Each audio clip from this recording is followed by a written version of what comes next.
জীবনে প্রথমবার আজকে যাচ্ছি সুগার মিলে ঘুরতে। আখ থেকে কিভাবে স্টেপে স্টেপে চিনি তৈরি হয় সেটাই দেখবো, আর এই ভিডিওতে তোমাদেরকেও দেখাবো। তো আজকে বিকালবেলা আমি, আমার ননদিনী, আমার হাজবেন্ড সবাই মিলে বের হয়ে গেলাম সুগার মিল দেখতে। আমি আর আমার ননদিনী হাত ধরে আগে আগে তিরিং বিরিং করে দৌড়াচ্ছি, মানে আমরা একটু বেশি এক্সাইটেড। ছোট থেকে বড় হয়েছি নাটোরে, বাট কখনো সুগার মিলে আসা হয় নাই। চিনি তো খাই আমরা সবাই, আখ থেকে চিনি উৎপন্ন হয় সেটাও জানি, বাট কিভাবে হয় সেটা জানি না। আর সেটা দেখতে আজকে আমি চলে আসলাম সুগার মিলে। এখানে আসতে দেখি চারিপাশে শুধু আখ আর আখ, আর এরিয়াটা প্রচুর বড়। এখানে একটা বড় সড়ো জায়গা আছে, এখানে সব আখের গাড়িগুলো এসে আখগুলো নামিয়ে দিচ্ছে, আর এই মেশিনের মাধ্যমে পরিমাণ মতো আখ ফ্যাক্টরির ভিতরে ঢুকানো হচ্ছে। আর এত বড় বড় মেশিন দেখে আমারই ভয় লাগতেছে, কাছে যেতেই ভয় পাচ্ছি। এদিকে আমি আর আমার ননদিনী আখ নিয়ে টানাটানি শুরু করে দিছি। যাই হোক, ফাইনালি আমরা ঢুকতেছি ফ্যাক্টরির ভিতরে, যেখানে সবকিছু হয় আর কি, মানে আখ থেকে আখের রস, দেন গুড়, তারপরে চিনি, মানে চিনি তৈরির A to Z প্রসেস আজকে আমি দেখবো। আর আমি অনেক এক্সাইটেড। লোহার একটা সিঁড়ি দিয়ে উপরে উঠে যাচ্ছি, আর আম্মু আর আমার শাশুড়ি আম্মু তো উপরে উঠতে ভয় পাচ্ছে, তাই তারা আসবে না। এখানে হাঁটতে আমার প্রচুর ভয় করতেছিল, কারণ এটা কোনো রকমের সিমেন্ট বালু দিয়ে তৈরি না, পুরাটা একদম লোহার একটা পাত। আর এই জায়গাটা দেখতে আমার কাছে বেশ ইন্টারেস্টিং লাগছে, মানে নিচে যেটা হচ্ছে আর কি, মানে আখ থেকে রস বের হওয়ার পর আখের ছোবড়াগুলো এখান দিয়ে পার হচ্ছে, এখান দিয়ে একদম বাইরে চলে যাচ্ছে এগুলো। আর তারপর আমরা আরো ঘুরে ঘুরে দেখতেছি ওই পাশে কি আছে, মানে কি হচ্ছে আর কি, সেগুলো আমরা ঘুরে ঘুরে দেখতেছি এখানে। তো আবারও একটা সিঁড়ি পেলাম, আর সিঁড়ি দিয়ে আবারও উপরে উঠে যাচ্ছি। খুবই ভয় লাগতেছে যখন সিঁড়ি দিয়ে উপরে উঠতেছি,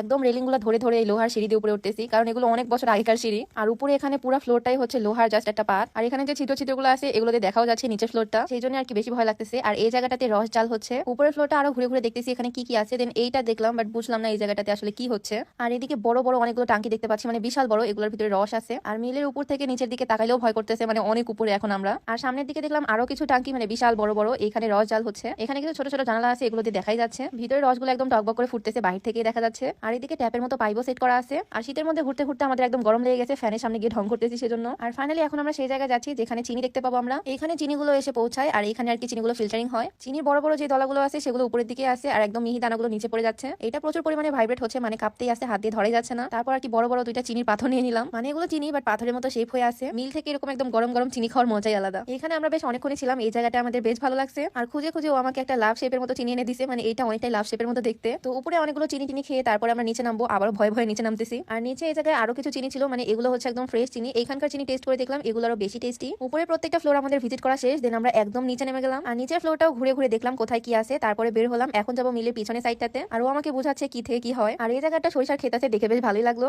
আর এই জায়গাটাতে হচ্ছে পানির ফোয়ারা, মানে ঝর্ণার মতো। এখানে গরম পানিকে নর্মাল টেম্পারেচারে করা হয়, আর তারপর এগুলো ফ্যাক্টরিতে ইউজ করা হয়। এখানে পানি জায়গাটাও ভিজিট করা শেষ, আর ফ্যাক্টরির পিছনের সাইডটা একদম ফিল্মি ফিল্মি লাগতেছে দেখতে, মানে মনে হচ্ছে কোনো মুভির সিন। আর এখানে দুইটা ড্রেন আছে, একটাতে গরম পানি আর একটাতে ঠান্ডা পানি। তো মিলের পিছনের সাইডটা আমাদের দেখা শেষ, আর আবারও আমরা ভিতরে ঢুকবো। প্রক্রিয়াজাত করার পরে চিনি কোথায় রাখা হয় সেইটা দেখবো। এখানে বিশাল বড় একটা রুমে একদম বস্তা ভরা ভরা চিনি, অনেকগুলো চিনি বস্তায় ভরে ভরে রাখছে এখানে। তো এই ছিল মোটামুটি সুগার মিলের A to Z। এখন আমার ধারণা হয়ে গেছে কিভাবে আখ থেকে চিনি উৎপন্ন হয়, আর আজকের এই ভিডিওর মাধ্যমে তোমাদেরকেও দেখিয়ে দিলাম। তো আজকের ভিডিওটা কেমন লাগলো অবশ্যই কমেন্ট করে জানিও। দেখা হচ্ছে নেক্সট ভিডিওতে। আল্লাহ হাফেজ।